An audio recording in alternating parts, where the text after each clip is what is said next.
เป็นสายหักง่ายหรือว่าเสรีบ่เสื้อถามอายเบิ่งติคนดีเสื้ออายเถิดนาเสื้ออายเถิดน้องเนื้อทองนวลน้องคนงามบอกแล้วบ่เสื้อก็ตามคนงามบ่ได้เว้าหยอกหรือว่าคนดีนั้นมีแฟนอยู่เมืองนอกน้องเอ๋ยขอจงได้บอกอย่าหลอกให้ซ้ำอีกเลยเพียงเท่านี้มีหยังเว้า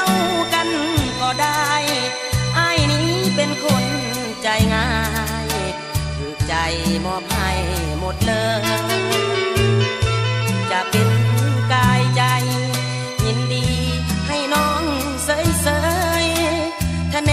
มหักจริงน้องเอ่ยอย่ามัวเสยอยู่คนงา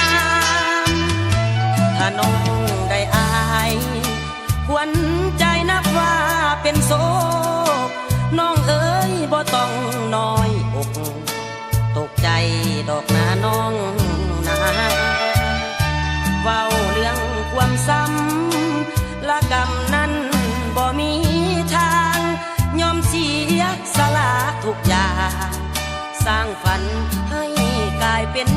จริง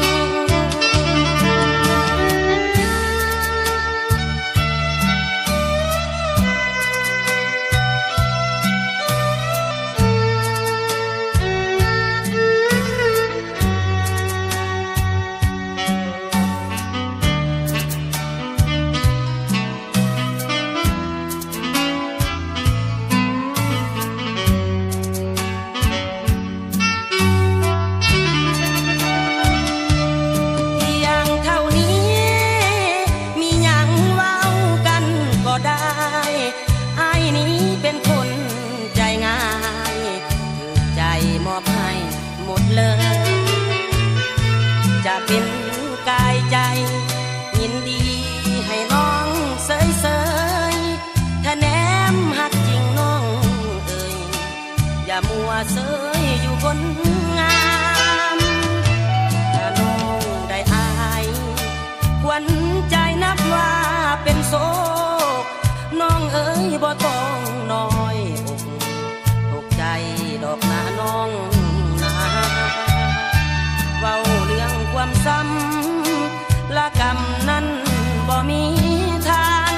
ยอมเสียสละทุกอย่างสร้างฝัน